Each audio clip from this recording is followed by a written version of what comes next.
Bonjour. Bonjour. Alors en 1998, l'accord de Nouméa instituait que les relations internationales et régionales étaient une compétence partagée entre l'État français et la Nouvelle-Calédonie. Est-ce que 20 ans après, vous estimez que cet objectif est atteint, Jean Crenier ? Pas assez, mais comme c'est une compétence partagée, l'important pour nous, c'est que la Nouvelle-Calédonie soit intégrée dans sa région, premièrement. Nous qui sommes porteurs du oui pour le 4 novembre, nous voulons que notre pays accède à sa pleine souveraineté. Et cette compétence, la compétence des relations internationales, c'est vraiment la compétence des compétences pour nous par rapport au projet que nous portons. C'est bien au sein du ministère des Affaires étrangères que l'on arrive à créer du lien entre les différents États par la diplomatie. Pour autant, chaque État reste souverain et fait en sorte que ce soit ses intérêts qui priment. Vous savez, quand on est un homme d'État, qu'on soit président de la République ou Premier ministre, peu importe au final, entre guillemets, vos convictions, si vous êtes de gauche ou de droite, parce que c'est la raison d'État qui l'emporte L'accord de Nouméa précise sur très l'ensemble des précisément décisions que vous devez prendre. Que l'État français doit justement prendre en compte, préserver les intérêts de la Nouvelle-Calédonie. Oui, mais on le sait bien. Et l'État français l'a démontré depuis de longues années que, en dernier ressort, c'est bien l'intérêt de la France qui prime sur les intérêts de la Nouvelle-Calédonie. Donc la seule issue pour nous, pour pouvoir faire évoluer notre pays, c'est bien la pleine souveraineté, de manière à ce que les intérêts de la Nouvelle-Calédonie priment sur les intérêts de la France. Philippe Blaise, pour les Républicains calédoniens, est-ce que justement cet objectif pour vous aujourd'hui, il est abouti, j'allais dire, et suffisant ?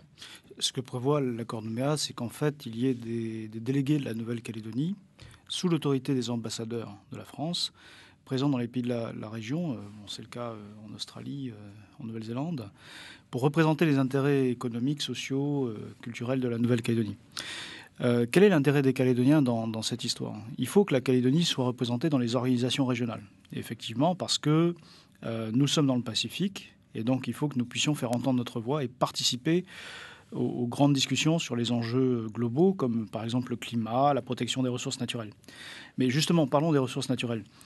L'intérêt que l'on a à être sous la protection de l'État, de la France, c'est qu'il y a des problèmes que nous ne pouvons pas nous gérer tout seuls. Prenez par exemple le pillage de la zone économique maritime par les Blue Boats vietnamiens ou la pêche illégale d'origine chinoise. Si nous n'avions pas été sous la protection de la France, de sa marine nationale et de sa capacité à mobiliser l'Europe, eh bien nous n'aurions pas pu défendre nos intérêts. Et donc je pense que c'est l'intérêt des populations calédoniennes d'avoir cette espèce de double système où nous pouvons faire entendre notre voix au niveau régional sur des dossiers que nous sommes capables de gérer, mais nous avons cette protection de la France qui est une grande puissance face aux appétits internationaux et face notamment à l'expansionnisme chinois. Jean Crenier, alors est-ce que la Calédonie n'est pas, c'est finalement ce que nous dit Philippe Blaise, n'est pas trop petite pour se défendre ? Laissez-moi rire. Le Blue Boat, il s'est sauvé tout seul. Ils ont réparé leur bateau et puis ils ont pris le large. La marine nationale française, aussi grande qu'elle est, elle les a jamais rattrapés. Il y a eu plusieurs procès. C'est pas exactement comme ça que ça s'est passé. C'est exactement comme ça que ça s'est passé. Qui mieux que nous peut défendre les intérêts des Calédoniens ? Je le redis. L'État français, ses intérêts primeront toujours sur les intérêts des Calédoniens. On le voit avec la SLN, par exemple. L'ensemble des millions qui ont été extraits des mines, j'ai peur de dire des milliards, et les difficultés que rencontre aujourd'hui cette vieille dame pour renouveler son outil, ne serait-ce qu'avec la centrale au charbon, et les millions que ça coûte, mais on le voit bien. Normalement, l'outil aurait dû être renouvelé, l'outil la SLN aurait dû être renouvelé depuis plus d'une dizaine d'années. Il y avait les sous, il y avait les fonds dans les caisses, mais les intérêts ont fait que cet argent a été utilisé ailleurs, c'est simplement pour expliquer que si c'était la Calédonie qui avait 51% au capital de la SLN, dans sa gestion, ça ne se serait pas passé comme ça. Alors, c'est un sujet qui parle du nickel. Je ne sais pas si c'est directement lié à la question On parle des intérêts. relations extérieures, mais pour revenir sur la question des Blue Bots, il faut quand même expliquer aux Calédoniens qui nous écoutent ce qui s'est passé. C'est-à-dire qu'en fait, il y a eu des dizaines de procès-verbaux d'infraction qui ont été faits par la Marine nationale. Ces procès-verbaux ont été communiqués à Paris. Et là, le Premier ministre les a transmis au Quai d'Orsay qui a actionné l'Europe. Et l'Europe a convoqué les autorités vietnamiennes en leur disant que la Calédonie, c'est la France, c'est l'Europe. Et que s'ils ne mettaient pas un terme à ces pratiques, eh bien, il y aurait des sanctions commerciales vis-à-vis du Vietnam. Et c'est comme ça que les Blue Bots sont rentrés chez eux. Donc oui, on bénéficie de la puissance diplomatique de la France lorsqu'on est confronté à des problèmes qui excèdent notre capacité, nous, Calédoniens, à les gérer. Après, quand je dis ça, ça ne veut pas dire qu'on ne sait rien faire. L'intérêt des délégués et l'intérêt sur le long terme de la Calédonie, c'est de prendre de plus en plus, d'autonomie dans les rapports, les relations bilatérales. Et je vais donner un exemple.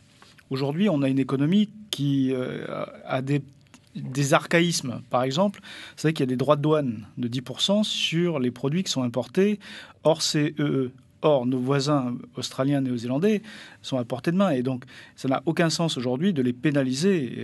Dans la lutte contre la vie chère, pour avoir plus de concurrence pour les Calédoniens, pour que les prix baissent, ça a du sens de négocier un accord commercial avec ses voisins australiens et néo-zélandais pour que les produits de leur pays puissent venir aux mêmes conditions que les produits de métropole et d'Europe et que nous puissions faire venir des chaînes de distribution afin d'avoir plus de concurrence. Ça, c'est un des projets que nous portons pour l'après 4 novembre. Jean Crenier, la Nouvelle-Calédonie est aujourd'hui membre à part entière du Forum des îles du Pacifique. Elle est également membre actif de la Communauté du Pacifique, membre aussi du PROE, donc Programme régional océanien. Je ne vais pas en faire toute la liste. Groupe du fer de lance mélanésien. Exactement. Elle est membre associée de l'UNESCO. Quel est votre objectif? Qu'est-ce que j'allais dire? Prosaïquement un petit peu, vous voulez de plus? Nous voulons récupérer cette compétence des relations internationales parce que c'est la compétence des compétences qui nous permettra de lier, donc de mettre en œuvre ce partenariat. Ce partenariat que nous voulons pour la gestion des compétences que nous voulons récupérer. Tout à l'heure, on parlait de la surveillance. Partenariat avec qui? Justement, je développe. Nous parlons tout à l'heure de la surveillance de notre zone économique exclusive. Déjà aujourd'hui, il y a des relations entre la France, l'Australie, Fidji, le Vanuatu, de manière à pouvoir surveiller toute cette grande zone pacifique. Et d'être compétent sur les relations internationales complètement, justement, on pourra négocier. Négocier donc avec la France, principalement, mais avec aussi les autres pays de la région, de manière à faire en sorte que, on puisse trouver des accords gagnant-gagnant pour justement surveiller, pouvoir continuer à surveiller cette zone économique exclusive. Et évidemment que la France y trouvera son intérêt. Si elle est aujourd'hui encore dans le Pacifique, si le président Macron est venu expliquer son axe Indo-Pacifique et dire que la France serait moins belle sans la Nouvelle-Calédonie, c'est bien que la France a des intérêts à rester dans le Pacifique et le restera. D'ailleurs, le Premier ministre l'a indiqué clairement en disant que le 5 novembre, même si la réponse c'est le oui, et la réponse sera le oui, et la France ne s'en ira pas du jour au lendemain, ça ne sera pas un trou noir, ça ne sera pas le saut dans l'inconnu. Je ne partage pas l'optimisme de M. Crenier sur ce qui se passerait en cas de oui. On a ce débat effectivement ces derniers temps et je suis un petit peu étonné d'entendre que dans le camp indépendantiste, l'argument aujourd'hui majeur pour dire qu'il faut voter oui à l'indépendance, c'est que finalement la France va rester. C'est quand même un peu paradoxal. Mais ce que dit le Premier ministre dans sa communication, il dit simplement qu'il ne va pas y avoir une fuite soudaine des autorités françaises, mais pendant quelques semaines, un temps limité, il y aura une transition. Mais soyez quand même bien conscients que si les Calédoniens disent à la France de partir, elle partira. Quand Emmanuel Macron dit que la France serait moins belle sans la Nouvelle-Calédonie, c'est parce que la France est fière de ce qu'elle a fait depuis 30 ans, de ce qu'elle a fait en matière d'équipement public, d'accès aux soins, d'accès à l'école gratuite. Et donc, elle se sent ici dans un territoire où elle a fait une œuvre de développement économique. Si les Calédoniens décident de rester français, la France s'occupera de nous. Mais si on décide qu'elle s'en va, elle s'en ira. Et vous savez, la France est aujourd'hui une nation de puissance intermédiaire. Évidemment qu'elle a un intérêt à ce que la Calédonie reste dans l'ensemble français parce que ça lui permet d'avoir une présence diplomatique partout sur le globe. Et aujourd'hui, les Australiens, les Néo-Zélandais, les Américains sont très contents que la France soit présente dans le Pacifique pour les aider à contenir l'expansionnisme chinois. Mais si nous devenons indépendants, nous serons livrés à nous-mêmes. C'est-à-dire que la France n'aura pas de raison de rester, à part peut-être la Polynésie, mais elle maintiendra peut-être une présence, mais limitée. Et je crois que c'est faux de dire que tout va continuer comme avant. Si nous devenons indépendants, les bateaux de la Marine nationale, qui sont très demandés dans d'autres zones, partiront. Ils partiront. Et donc, il va falloir se poser la question de comment fera, le lendemain de l'indépendance, le nouveau gouvernement de Kanaki pour assurer la protection de la zone maritime. Ce n'est pas la France qui va payer à notre place. C'est impressionnant comme M. Blaise se prononce comme s'il était Premier ministre de la France ou président. Je suis juste réaliste. Non, pas du tout. Je crois pas au Père Noël. Je vois pas pourquoi il faudrait prendre pour argent comptant ce que vous dites au nom de la France. Et pourquoi on prendrait ce que vous dites pour argent comptant ? Eh bien, justement, parce que nous, on a un projet. Ah. Et parce qu'on l'explique avec des choses qui sont réalistes. Alors, sur ces moyens, très concrètement, par exemple, les moyens de la Marine nationale, vous dites on sera en mesure de négocier. Qu'est-ce que le pays indépendant de demain peut mettre dans la balance pour négocier avec les pays voisins ? Vous savez, si la France, elle est dans le Pacifique, c'est bien par rapport à sa position dominante au niveau mondial. Vous savez, la France, je ne sais pas combien de kilomètres carrés ça fait, mais en tout cas, c'est beaucoup plus petit que l'Australie. Ça n'empêche qu'au niveau de sa résonance à l'international, la France, elle a droit de citer bien plus haut que l'Australie. Donc c'est ça que la France a comme intérêt à rester dans le Pacifique. C'est bien pour ça que le président Macron est venu et qu'il a parlé de son axe Indo-Pacifique. C'est pour peser face aux États-Unis, face à la Chine, parce que quand on est un grand pays comme la France en termes de géopolitique, et donc on est bien dans le sujet des relations internationales, il faut peser, et c'est comme cela qu'on pèse au niveau international, c'est en étant un petit peu partout, de faire en sorte que si la France n'était pas aujourd'hui dans le Pacifique, l'Australie y passerait directement en parlant avec d'autres pays. Alors aujourd'hui, l'Australie, la Nouvelle-Zélande, ils sont obligés de prendre en considération la France dans leurs discussions, parce que la France est ici. Et elle voudra y rester. C'est ça tout l'intérêt. Si tout à l'heure vous disiez, c'est quand même bizarre que les indépendantistes, ils veulent que la France, elle reste. Mais pourquoi ? Mais parce que justement, notre projet, il est réaliste. Parce qu'on sait très bien que du jour au lendemain, on ne peut pas se financer des grands bateaux de marine nationale. Eh bien, du jour au lendemain, pourquoi ? Mais parce que ça fait 20 ans qu'on doit construire le pays. Ça fait 20 ans qu'on doit former nos cadres. Ça fait 20 ans qu'on doit mettre en place justement toutes ces choses-là. C'était ça l'accord de Nouméa. C'était le transfert progressif des compétences. C'était de les prendre, de pouvoir les assumer pleinement, mais au fur et à mesure, avec un calendrier qui était bien établi. Seulement les partis de droite n'ont fait que freiner pendant 20 ans. Et on se retrouve aujourd'hui à être au bout. Et donc, il faut bien qu'on imagine des solutions. Mais la seule sortie possible, forcément, c'est la pleine souveraineté. parce que, je le redis, ce sont les intérêts du pays qui doivent primer sur les intérêts de la France. Il nous reste vraiment... On tourne en boucle, on est au bout de la porte, là. Il faut franchir. Il nous reste vraiment la porte. Quelques minutes, voire un peu moins.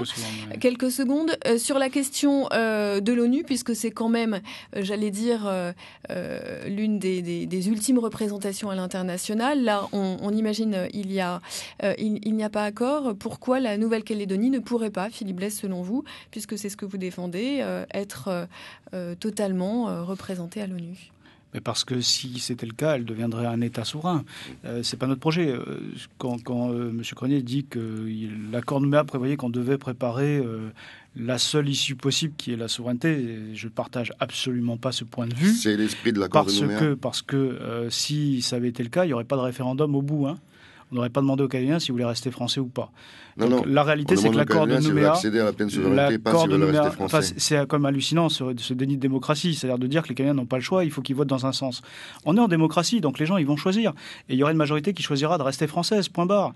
Et donc à partir du moment où on décide de rester français, eh bien autant on peut être associé à la représentation régionale, et ça ne pose aucun problème, d'autant qu'il faut développer les relations avec nos voisins australiens, développer l'usage de l'anglais en Calédonie. Mais quand on est dans la République française, eh bien, la souveraineté, elle ne se partage pas au niveau international. C'est la France qui nous représente à l'ONU. Et donc, il n'est pas question pour nous que nous allions vers un statut de type État associé où nous aurions un siège à l'ONU. Nous considérons qu'à partir du moment où les Canadiens disent non à l'indépendance, ils ont fait un choix. Et ce choix, il est clair. C'est que nous voulons garder le passeport français, nous voulons rester des Français à part entière, parce que nous savons que nous ne sommes pas n'importe qui quand nous sommes Français. Et donc, ça n'a pas de sens d'avoir un siège à l'ONU dans ces conditions-là. La voix de la Calédonie, j'allais dire, si on vous écoute, porterait plus sur la scène internationale en restant portée par la France. Mais si on choisit de rester français, notre nationalité, c'est la nationalité française. Il ne peut pas y avoir deux capitaines dans un bateau. Les délégués, par exemple, qui sont dans les ambassades, ils ne font pas n'importe quoi, ils ne disent pas ce qu'ils veulent quand ils veulent. Ils sont sous l'autorité du seul représentant de la France dans les pays, dans les ambassades, c'est l'ambassadeur, qui peut d'ailleurs les révoquer s'il se prenait à dire autre chose que la ligne diplomatique de la France dans les relations, par exemple, avec l'Australie ou avec la Chine. Et c'est normal, c'est logique. Si les indépendantistes étaient à la tête de ce pays, ils n'accepteraient pas qu'il y ait quelqu'un qui dise le contraire de ce qu'il décide. Eh bien, la France, c'est pareil. Donc, pour conclure, si vous voulez, l'accord de Nouméa, il donne aux Calédoniens le choix. Il donne aux Canadiens le choix. Et ce choix, nous allons l'exprimer le 4 novembre. Et je suis convaincu qu'une majorité choisira de rester dans la France. Jean Crenier, quelques mots de conclusion. Le projet du FNKS ne prévoit pas de supprimer la nationalité française à ceux qui voudront la garder, au contraire. Nous prévoyons justement cette double nationalité. Nous, on ne va pas vous l'enlever, votre citoyenneté française, ni votre citoyenneté européenne. Par contre, en votant non, vous allez nous enlever, nous, la possibilité d'avoir notre citoyenneté kanak et d'avoir notre passeport à notre nom si on veut et de garder si on veut ou pas cette double nationalité. On ne privera pas les gens. Les gens pourront garder la double nationalité s'ils le souhaitent. Ça n'existe pas, la double nationalité pour tout le monde. Ça n'a jamais existé. Mais bien sûr que Messieurs, merci. Jean Crenier pour l'UNI, Philippe Blaise pour les Républicains calédoniens, merci. Et justement, demain, pour le dernier face-à-face, on parlera de cette citoyenneté et de cette nationalité. À demain.